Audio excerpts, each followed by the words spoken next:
De retour sur le plateau de la tranche info, place maintenant au focus et on est jeudi et avant le jeudi c'était anthropologie.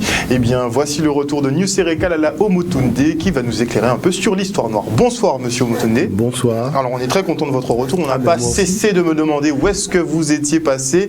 Donc avant d'en venir justement à votre programme qui était extrêmement chargé de l'ouverture d'un institut au Canada, ce qui est extraordinaire, il y a cette polémique aujourd'hui qui a éclaté autour de Lilian Thuram, donc ex-footballeur international qui vient de Guadeloupe et qui a eu des propos sur une radio justement italienne lors d'une interview.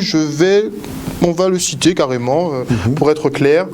Ce qui a été transcrit, hein, ça c'est ce qui a été transcrit, ce n'est pas forcément ce qui a été dit par Lilian Thuram, puisqu'il a rectifié les propos, puisqu'il n'y a pas les questions et que les réponses sont tronquées. Il faut prendre conscience que le monde du foot n'est pas raciste, mais qu'il y a du racisme dans la culture italienne, française, européenne et plus généralement dans la culture blanche. Il est nécessaire d'avoir le courage de dire que les blancs pensent être supérieurs et qu'ils croient l'être. Ça vous choque ? C'est-à-dire que je pense que le premier problème qu'il faut soulever dans le domaine du sport, c'est que, notamment le football, c'est que je pense que la fédération a un peu traîné la patte au début quand ce genre de choses se produisait. Et qu'il ne faut pas oublier qu'il y a eu une époque où Jean Tigana devait entraîner l'équipe de France. Il était soutenu par Michel Platini. Et je ne sais pas si vous avez entendu, enfin en tout cas lu, ce que Jean Tigana a dit à l'époque où il avait eu cette opportunité de s'occuper, d'entraîner l'équipe de France. Il a senti qu'il y avait quand même un certain nombre de réticences au niveau de la fédération. Il y a eu beaucoup de maladresse au niveau de la fédération elle-même et au niveau de certains entraîneurs. Je pense à Laurent Blanc. Et la chose, c'est qu'il y a eu du laxisme aussi à ce niveau-là sur les stades. Parce que si depuis le début, quand il y avait eu les premiers bruits de singes et autres, à cette époque-là, on avait arrêté les matchs immédiatement, les choses n'auraient pas empiré comme ça a empiré aujourd'hui. Donc il faut aussi voir que du côté des autorités de la fédération, il y a eu un mauvais traitement de ce genre de choses. Ça, il faut une banalisation même, puisque une banalisation. Et on a cru que, je dirais, le stade pouvait être un lieu où on pouvait se défouler et raconter tout et n'importe quoi. Aujourd'hui, c'est vrai qu'on voit qu'il y a le désir de revenir dans un certain cadre et il y a eu ce débordement et ce débordement qui continue en Italie. Il ne faut pas oublier que Lilian a joué en Italie aussi. Donc forcément, ce sont des choses qu'il a connues. Et que ce n'est pas anodin qu'il y ait des cris de singe, puisqu'on sait qu'à l'époque de l'esclavage, il y avait ce lien entre le singe, le gorille et l'homme, noir en particulier. Comme l'homme, en fait, serait le chien manquant entre le singe et le caucasien. Mais le problème de fond, voyez-vous, il reste ouvert. Moi, mon problème, en ce qui me concerne, c'est que je ne comprends pas que lorsqu'on fait la semaine des mathématiques, sur le document de l'éducation nationale, c'est marqué d'explorer l'univers des mathématiques dans toutes les cultures. Vous avez la culture chinoise, la culture arabe, la culture même amérindienne et compagnie, et européenne. Et comme par hasard, la parenthèse, elle se ferme là. Dans la culture africaine, non. Vous voyez, il ne faut pas oublier que le rapport de la HALD a bien montré que c'est précisément à l'école que se formatent les stéréotypes de race. Parce que les personnes non blanches apparaissent toujours dans des situations à problème. C'est-à-dire dans ceux qui représentent les tares de l'humanité. Et il faut savoir que même quand on raconte l'histoire en Occident, si les vertus ne sont pas partagées, on vous dit que la démocratie est née en Grèce, mais l'esclavage, tout le monde l'a fait. C'est-à-dire quand c'est une tare, elle est partagée mondialement. Mais quand c'est une vertu, c'est pas partagé. Alors lorsque Lilian Thuram dit ça, je dirais une chose. Il y a deux faits qu'il ne faut pas ignorer. À la sortie de l'esclavage, les Noirs ont pris conscience qu'ils savaient tout faire. Et que les colons ne savaient pratiquement rien faire. Parce qu'ils avaient délégué tous les travaux de main-d'œuvre à leurs esclaves. Donc, ceux qu'on appelle les nègres de talent se sont réunis et ils ont fondé une ville qui est très vite devenue la ville la plus riche des États-Unis. C'est ce qu'on appelle Black Wall Street. Black Wall Street, dont personne ne parle, c'est une ville qui a été très vite excessivement riche parce que les Noirs savaient tout faire. ils savaient faire des paires de chaussures en cuir, des sacs, des manteaux. Ils savaient tout faire, construire des automobiles et compagnie. Et quand, je dirais, l'establishment américain s'est rendu compte que, on va avoir affaire à une caste de noirs industriels, on a tout simplement détruit cette ville en une après-midi. Et il faut quand même le dire, on a assassiné 3000 chefs d'entreprise en une après-midi. Quand même. Bon. Il faut savoir que le franc CFA, qui est aujourd'hui en application en Afrique, a été inventé par Hitler, parce que Hitler a appliqué ce mécanisme-là à tous les pays vaincus, donc y compris la France, qui a eu effectivement le mark à 20 francs. Mais qu'est-ce qu'on a fait à la sortie donc de la victoire contre l'Allemagne? On a appliqué l'économie hitlérienne à l'Afrique. Donc, c'est-à-dire que si on commence à faire les additions, ça fait beaucoup. Ça fait beaucoup, beaucoup, beaucoup, beaucoup. Je ne parle même pas d'Hérodote qui décrit les Égyptiens anciens comme noirs, ayant la peau noire et les cheveux crépus. Vous êtes incapable de voir un documentaire qui respecte l'aveu de tous les témoins oculaires qui ont fréquenté les Égyptiens à cette époque-là. Donc, le problème, il est ailleurs. Moi, je pense qu'il y a peut-être un règlement de compte entre Lydian et l'establishment que révèle peut-être cette affaire, et que je pense qu'en ce qui nous concerne, nous devons faire preuve de solidarité autour de Lilian Thuram. Je ne le dis pas simplement parce que c'est quelqu'un que j'ai beaucoup apprécié sportivement, mais c'est vrai que le milieu dans lequel il s'est lancé, le combat qu'il a voulu et qu'il mène encore aujourd'hui, c'est un combat important. Et on a beaucoup, beaucoup de gens qui n'osent jamais se lancer sur ce territoire-là. Vous voyez ? Et le travail qu'il fait en matière de pédagogie dans les établissements scolaires sur ces questions, les expositions qu'il a eu l'occasion de faire, les livres qu'il a eu l'occasion d'écrire, beaucoup de gens vous diront que ça les a ouverts les yeux sur beaucoup de choses et qu'il y a encore du chemin à faire. Et lorsqu'il dit qu'il faut que les gens se réunissent pour prendre conscience de leurs erreurs, il parle en particulier des dirigeants du football qui offrent un spectacle à un public, mais qui doivent garantir quand même, je dirais, une dimension quand même humaniste et respectueuse des êtres humains dans le cadre du spectacle qu'ils proposent aux gens. Parce qu'on sait très bien que quand ça commence comme ça peut très vite dégénérer, il peut y avoir mort d'homme. Vous voyez ? Parce que à la fin du match, on ne sait jamais ce qui peut se passer.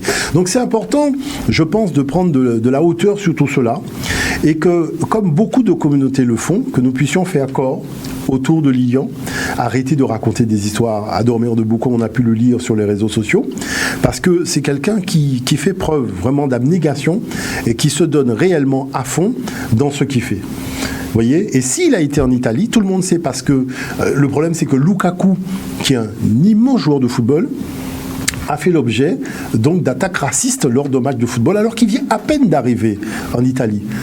Et quand on connaît la dimension de Lukaku et l'importance qu'il a dans le jeu, on ne peut pas accepter qu'un tel joueur se fasse vilipender par des supporters en Italie. Et je pense que c'est important qu'il y soit allé, et que c'est important pour nous de comprendre cela. Parce que quand nos enfants partent faire des études à l'étranger, ils se retrouvent confrontés à cet univers-là. Moi, je vous dirais que j'ai grandi ici, je n'ai jamais eu de tels problèmes. C'est quand je suis arrivé à l'étranger que j'ai découvert que ma couleur de peau, pour moi, c'était ma tenue de combat. Je suis en tenue de combat. Ma tenue de combat, c'est ma couleur de peau, parce que vous ne savez jamais à quel moment une discussion avec un banquier ou avec un directeur d'administration, même lorsqu'il a fallu que je m'inscrive à l'École supérieure de communication et de marketing de Paris, la discussion que j'ai eue avec le président de cet établissement a été vraiment ubuesque le jour de mon inscription. Donc, je n'oublie pas ce genre de choses. Malheureusement, ça arrive encore à beaucoup. Il y a beaucoup d'améliorations, mais il y a encore beaucoup à faire sur ce terrain-là. Donc, je pense que lorsque Lilian Thuram dit ça, c'est aussi pour donner un grand coup de pied dans la fourmilière. Parce qu'il faut quand même se dire les choses un petit peu sérieusement. Il y a beaucoup de laisser-aller sur ce terrain-là, dans les manuels scolaires, dans les livres qui sont offerts aux enfants. Je pense à certains ouvrages qui racontent l'histoire de l'humanité, où l'Afrique n'apparaît dans rien, alors que c'est le berceau de l'architecture dans l'histoire de l'humanité, et qu'on a trouvé une civilisation au Soudan, 1000 ans avant la Grèce antique, qui était déjà beaucoup plus avancée en architecture que la Grèce antique, et personne n'en parle. Ces 2 dernières années, on s'est vertu justement effectivement à prouver scientifiquement ce qui s'est réellement passé dans cette histoire qui a été réécrite à l'avantage effectivement de l'européen. Mais quand on vous parle, Monsieur Modonné, par exemple, de racisme anti-blanc, qu'est-ce que vous en pensez? C'est-à-dire que le problème de fond aujourd'hui, c'est qu'on est arrivé précisément dans une zone où on essaye de créer, je dirais, des discussions pour des discussions. Vous savez, moi, je me suis intéressé à la banlieue. Et j'ai constaté une chose en banlieue. Il y avait une discrimination qui se jouait à tous les niveaux. C'est-à-dire que vous soyez noir, arabe ou d'ascendance européenne, vous étiez victime d'une discrimination. Mais cette discrimination, c'était une discrimination liée à l'endroit où vous habitiez.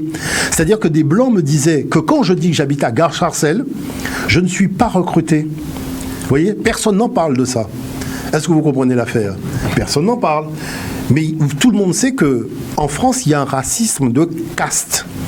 C'est-à-dire au-delà du racisme de couleur, il y a le racisme de caste. Entre blancs, il y a un racisme de caste. C'est-à-dire que quand votre enfant est issu du monde ouvrier et que vous voulez faire un stage dans un cabinet juridique, on vous fait comprendre que vous ne faites pas partie de l'équipe de football. Est-ce que vous comprenez l'affaire? Donc, s'il faut soulever ces dossiers-là, qui sont des dossiers que nous avons vus, parce qu'il y a quand même des projets gouvernementaux sur lesquels je me suis penché, et j'ai vu véritablement ce racisme anti-blanc, entre blancs, il faut, je pense qu'il est quand même plus le blanc donc qui pratiquerait le racisme sur d'autres blancs. Je vais vous dire une chose, vous savez très bien qu'entre blancs, il y a un racisme de caste. Ils sont très conservateurs et chacun a son équipe. Et les gens jouent contre les autres. Et c'est quand même bizarre, parce que c'est quand même ce racisme-là qui fait plus de dégâts au niveau notamment, parce qu'on vous dit que tous les Blancs quittent la banlieue.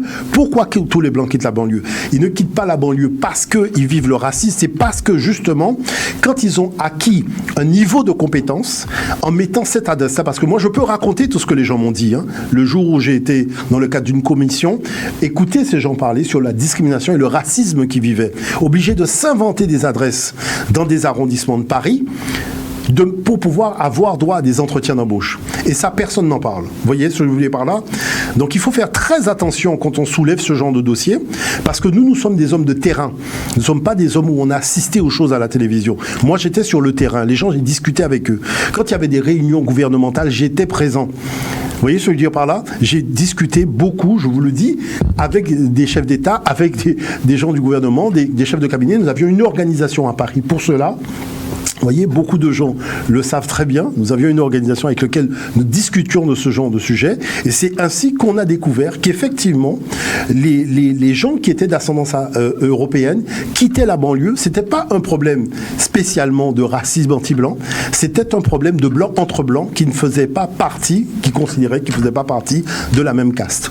Et c'est quand même surprenant alors dans ce racisme anti-blanc, puisqu'on l'a taxé effectivement de raciste à l'encontre des blancs pour cette sortie faite. Vous savez que les gens n'aiment pas être vus dans un miroir. Ça, on le sait très bien. Hein, lorsque vous avez quelqu'un qu'on met devant un miroir pour lui permettre de voir justement la profondeur de l'aspect inhumain de son comportement, on a vu qu'aux États-Unis, quand on a fait des films où on a fait des blancs jouer des rôles de noirs, pour que les blancs puissent comprendre ce que c'est qu'être noir dans une ville de blancs, vous avez vu tous les problèmes que ça a fait. Et pourtant, le journaliste qui a fait ça, l'a fait vraiment avec toutes ses tripes. Vraiment dans le but de montrer, voilà, aujourd'hui, le maquillage me permet de me maquiller totalement en noir, avec des cheveux crépus, des faux cheveux crépus peut-être, mais d'avoir des cheveux crépus, et de montrer aux gens avec une caméra cachée qui me suit, ce que c'est que d'être noir. Est-ce que vous voyez l'affaire? Et ça a soulevé des débats. Ça a soulevé des débats, alors que c'était un acteur blanc qui jouait ça pour montrer justement aux autres personnes d'ascendance européenne, regardez la réalité en face. Regardez-vous en face. Parce que là, on a une caméra cachée et on vous voit dans vos agissements de tous les jours. Ça fait partie des choses dont on ne parle pas. Est-ce que vous voyez ce que je dis par là? Donc c'est toutes ces petites choses-là qu'on oublie lorsqu'on vient soulever la vase. Si on soulève la vase, il faut soulever toute la vase. Il ne faut pas prendre une partie et pas l'autre partie. Parce qu'il y a beaucoup de choses qui se sont passées. Vous voyez, moi, personnellement, il y a beaucoup de choses qui se sont passées quand j'étais étudiant, des choses qui me sont arrivées personnellement. Et j'ai vu qu'il y a dans les fonctionnements, je n'oublierai jamais le jour où je suis allé ouvrir un compte bancaire à la Société Générale, et j'ai été obligé de raconter l'affaire des dissidents, comment nous avions quitté la Guadeloupe, vous voyez, pour venir défendre la France contre l'Allemagne. Cette fois où j'ai été en Allemagne, je n'ai jamais été contrôlé, et c'est quand je franchis la frontière que j'ai à peine fait un pas quand je suis contrôlé déjà avec mes papiers. Alors qu'ils avaient besoin de nous pour se défendre contre l'Allemagne. Et quand j'ai été en Allemagne, j'ai rencontré les anciens combattants allemands qui m'ont raconté beaucoup de choses sur ce que nous avons accompli en Allemagne dans le cadre de l'armée française. Vous voyez la chose? Et tout ça s'est passé sous silence. Et on vient nous raconter des histoires de dormir debout aujourd'hui. J'ai été à Verdun. Moi, j'ai vu Verdun. Quand vous avez des gens d'ici qui vous parlent de Verdun, moi, j'ai été à Verdun. J'ai vu Verdun. J'ai vu tout ça de mes yeux. Vous comprenez ce que je veux dire par là? Donc, je pense que, y compris avec le Front National, quand j'ai discuté de ces questions, je leur ai dit qu'un descendant d'Allemand ne peut pas être mieux traité en France qu'un descendant de la Guadeloupe. Parce que quand vous étiez en conflit contre l'Allemagne, des gens d'ici sont venus vous défendre contre l'Allemagne. Et l'Allemagne représentait vos ennemis. Aujourd'hui, les choses se sont arrangées, mais votre allié légitime ne peut pas être moins bien traité que le descendant. On va où là? Bon, on voit à peu près pourquoi on serait entre guillemets moins bien traité, effectivement. C'est-à-dire que si on soulève la vase, il faut soulever toute la vase. Parce que moi, comme je dis toujours, nous sommes beaucoup avec des hommes de terrain. Nous étions sur le terrain. Nous avons discuté avec beaucoup de monde. Vous voyez, j'ai discuté avec François Hollande de cette affaire-là, sur ce problème-là de discrimination à tous les étages de la fusée. Et lorsque nous avons discuté avec M. Nicolas Sarkozy de ces questions, nous lui avons rappelé qu'il y a deux façons d'être recruté en France. Il y a l'entretien d'embauche et la nomination. Et que même dans le cadre des nominations, il n'y avait pas de Noirs nommés. Et vous allez voir que c'est à partir de Sarkozy que vous avez commencé à avoir des Noirs nommés à certains postes de direction. Ça n'existait pas avant. C'est toujours pas suffisant. C'est-à-dire que moi, ce que je dis, c'est que si on soulève la vase, on va soulever la vase. Mais on a des dossiers, il y a des statistiques, il y a des choses sérieuses. Parce qu'on est dans le folklore, on va passer dans les choses sérieuses. Alors, vous voyez, ça c'est important. Petite parenthèse rapide, effectivement, pour cette reprise. Je viens de me remémorer justement un téléfilm qui a été beaucoup suivi par la communauté afro il y a quelque temps. Cet épisode de Joséphine Ange Gardien sur le traitement de l'esclavage, justement. Votre avis là-dessus? Personnellement, je n'ai même pas regardé ce genre de choses-là. Vous voyez, parce que c'est pas sérieux. On essaye. Ce qu'on fait avec nous, on ne le fait pas avec les Juifs, par exemple. Vous voyez ce que je veux dire par là? On ne le fait pas avec les Arméniens. C'est-à-dire qu'il y a un côté... la croisière s'amuse lorsqu'il est question de l'histoire du monde noir qu'on ne retrouve pas. La croisière s'amuse jamais chez les autres. C'est toujours chez nous qu'elle s'amuse. Vous voyez? Et quand, des fois, on essaye d'expliquer ça au réalisateur, il joue à celui qui fait semblant de ne pas comprendre ce qu'on lui dit. Parce que c'est vrai, il y a des intérêts financiers au jeu. C'est vrai qu'il a reçu une dotation pour faire ce téléfilm, mais il faut qu'il apprenne à respecter les gens. Parce que nous, on en a passé du temps avec Joby Valente, avec le MNH, à lutter contre ce genre de choses, tous ces programmes télévisés qui nous proposaient du grand n'importe quoi, systématiquement. Combien de plateaux de Direct TV sur lesquels nous sommes intervenus, même à l'époque d'Africamat. Nous avons fait un certain nombre de choses. C'était déjà parce qu'on s'élevait. Quand le M6 a fait la comédie musicale Autant n'emporte le vent, nous avons tout simplement pris la justice pour dire comment vous faites une comédie musicale d'un crime contre l'humanité. Il faut nous expliquer ça. Est-ce que vous comprenez ce que je veux dire par là? Donc, c'est-à-dire qu'aujourd'hui, la chose qui se passe, c'est que je constate que les années passent, les choses ne progressent pas tant que ça. On fait beaucoup, je dirais, de l'esbrouf, et on maquille, on fait beaucoup de maquillage, mais quand au fond, il y a beaucoup de choses qui restent en l'état. Parce que ce dont les gens ont besoin en réalité, c'est d'un idéal pour leur vie, et aussi d'avoir des appuis sur lesquels ils peuvent compter quand ils veulent progresser dans leur vie. Et c'est ça qui manque. Il manque ces appuis-là. On parle toujours de répression policière, on parle des pompiers, oui, mais le problème c'est que les gens ont besoin d'appuis pour s'élever quand ils ont décidé de s'élever dans la vie. Où sont ces appuis? C'est quoi ces appuis? Vous voyez ce que je veux dire par là? C'est ça qui est important. Et une dernière analyse, pendant qu'on est là, la Ligue de défense noire africaine, elle est assez décriée, pas forcément par la communauté afro, mais elle est assez décriée dans ses actions. Votre avis là-dessus? C'est-à-dire que moi, ce que je pense, voyez-vous, c'est que je suis un petit peu particulier. Et je vais parler de mon expérience. Vous voyez, moi, quand je suis arrivé à Paris pour faire mes études, je me suis très vite engagé dans la lutte. Vous voyez, et c'est vrai que la chose, auprès de Garcin Malsa, pour le droit qu'il avait à disposer d'une chaîne de télévision, parce que voilà, il y avait eu des problèmes là-dessus, mais aussi le fait qu'il y avait un problème de la représentation des minorités à la télévision. Donc je me suis engagé, vous avez vu la dernière fois que Luc Saint-Éloi est venu, on a parlé de ça, puisque on a toujours été très proches sur le terrain, lui, moi, il y a aussi Calix Bayala, on fait beaucoup d'autres personnes qui ont été sur le terrain, on a marché, on a barré des routes, barré le Trocadéro, on a fait tout ça. La chose, c'est que quand on a commencé à avoir donc, des personnes de chez nous à la télévision, je suis allé manger une fois chez un Chinois. Et en discutant avec ce Chinois, qui était quelqu'un de vieux, il me dit, je lui dis, mais c'est quand même surprenant que les Chinois ne cherchent pas à être plus présents dans les grands médias français. Et il m'explique qu'en fait, les Chinois ne cherchent pas à être présents dans les grands médias français, parce que si un Chinois est à la télévision, il faut qu'il parle chinois et qu'il dise aux Chinois ce qui se passe en Chine. Et en prenant les chaînes câblées, il m'a montré en fait que les Chinois, en pleine chaîne de télévision, on parle chinois. Et il a fait venir son fils, et il a demandé à son fils, qu'est-ce qu'on dit dans cette chaîne de télévision? Et le fils lui a dit, papa, là, on dit qu'à Shanghai, c'est la météo, et qu'il va faire beau cet après-midi. Et il me dit, vous voyez, quand un Chinois est à la télévision, non seulement ça permet à un Chinois, un enfant chinois qui n'est pas en Chine, de travailler la langue, mais en plus il sait ce qui se passe en Chine. Est-ce que lorsque vous avez Harry Roselmack à la télévision, il parle de ce qui se passe en Guadeloupe? Non. Et c'est là que je me suis dit, mais attends, mais il y a un problème. C'est que tout ce temps que j'ai passé à faire ça, en fait, j'ai tourné en rond. Et c'est comme ça que je suis parti mener une autre lutte. C'est pour monter maintenant des chaînes de télévision câblées.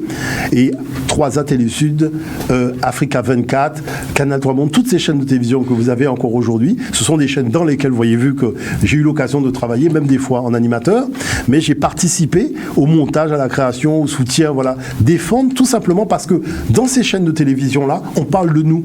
Quand je reçois un chef d'entreprise, c'est un chef d'entreprise d'ici, c'est un chef d'entreprise du Cameroun, c'est un chef d'entreprise de Côte d'Ivoire, un chef d'entreprise de Guyane, c'est-à-dire que je fais intervenir des gens qui nous concernent au premier chef dans l'information qui divulgue. Alors après, est-ce qu'on fait les choses pour faire plaisir aux autres ou est-ce qu'on fait les choses parce que c'est important de les faire, parce que nous avons besoin aussi d'exister sur le terrain de la communication pour parler de nous, pas des autres. Et c'est toutes ces choses-là, vous voyez, donc c'est pour ça que je dis, au niveau de ce genre de combat, je pense que le vrai combat, c'est de construire son royaume et ne pas chercher à être prince dans un royaume qui ne vous appartient pas. Alors, vous voyez, c'est ça que je pense qui est le plus important aujourd'hui. Mais c'est vrai qu'il faut contrer, il faut être sur le terrain parce qu'il y a des abus. Et ça, c'est important. Qu'il y ait effectivement cette ligue qui puisse défendre les intérêts noirs. C'est-à-dire qu'on voit bien des fois, il y a des choses qui se passent qui sont totalement inadmissibles. Et ça, on peut pas tolérer qu'il y ait un spectacle systématiquement qui soit du grand n'importe quoi. Moi, j'ai vu à l'époque, il n'y avait pas la Ligue. Mais vous vous rendez compte que vous avez la loi Taubira, vous faites une comédie musicale autant n'importe le vent, et dans la presse, vous dites que l'ouvrage que vous avez pris pour faire la comédie musicale, c'est l'ouvrage le plus raciste que vous avez jamais lu. C'est-à-dire le patron d'M6 dit lui-même dans un article de presse que c'est l'ouvrage le plus raciste qu'il a jamais lu. Et l'ouvrage le plus raciste qu'il a jamais lu, il en fait une comédie musicale. Si moi, comme je disais donc à tous ces gens, je prends l'ouvrage le plus raciste écrit sur Israël ou sur les Juifs et j'en fais une comédie musicale, mais forcément, je vais avoir des gens qui vont me demander mais la comédie musicale n'aboutira même pas. Mais c'est-à-dire, mais forcément, je vais avoir. Il n'y aura même pas de répétition, il n'y aura pas. Mais avec raison. C'est pour ça que je dis qu'il faut quand même arriver à quelque chose de très simple. Sur quelle base on va fixer les conditions de vivre ensemble? Parce que moi, je sais que lorsqu'on se respecte, il n'y a pas de problème. C'est quand on commence à se manquer de respect que là, forcément, il y a des problèmes. Alors, juste avant la coupure pub, on va quand même parler de cet institut que vous avez installé au Canada. Comment ça s'est passé? Alors, en fait, l'institut, c'est vrai que là, cette rentrée, c'est une rentrée un peu particulière parce que l'institut, je l'ai créé au Canada, mais je l'ai créé aussi en Guyane, à Cayenne, en Martinique, en Guadeloupe.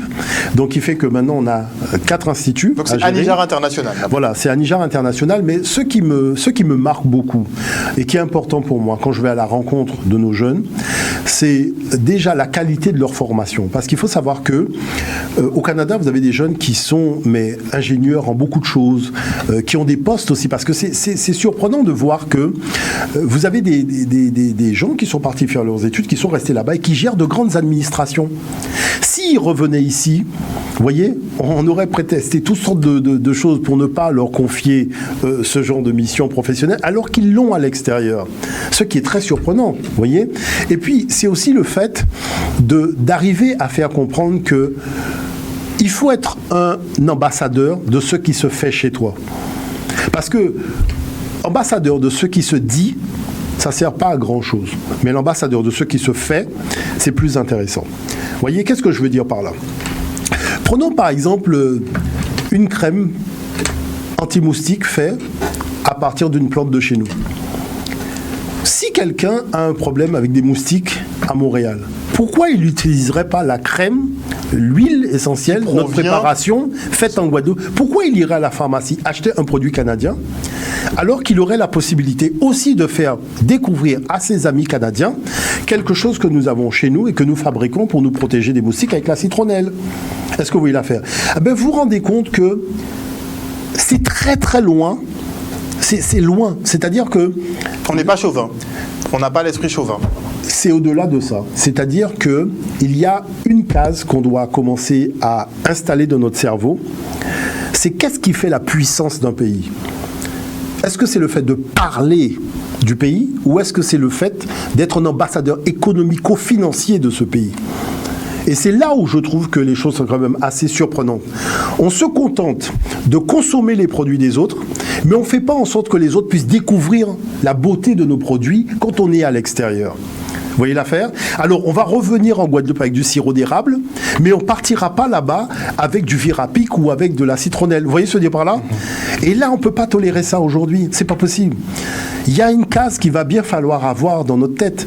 Parce que quelqu'un qui est à l'extérieur, vous voyez, a totalement le droit de pouvoir faire connaître, faire savoir, faire découvrir les ingrédients avec lesquels il fait la cuisine et puis les choses avec lesquelles il se soigne pour des choses bénignes. Et c'est comme ça que ça donne envie aux autres aussi de pouvoir utiliser et de découvrir l'efficacité de nos savoir-faire endogènes. Mais il faut créer cette case-là dans le cerveau. Donc, si vous voulez, nous faisons de l'histoire. Mais c'est une histoire qui doit être opérationnelle immédiatement. C'est-à-dire, on n'est pas là pour raconter des histoires qui se sont passées il y a 1000 ans, et puis demain matin, quand tu te réveilles, ça ne te sert à rien, ce que j'ai entendu hier. Non, j'arrête.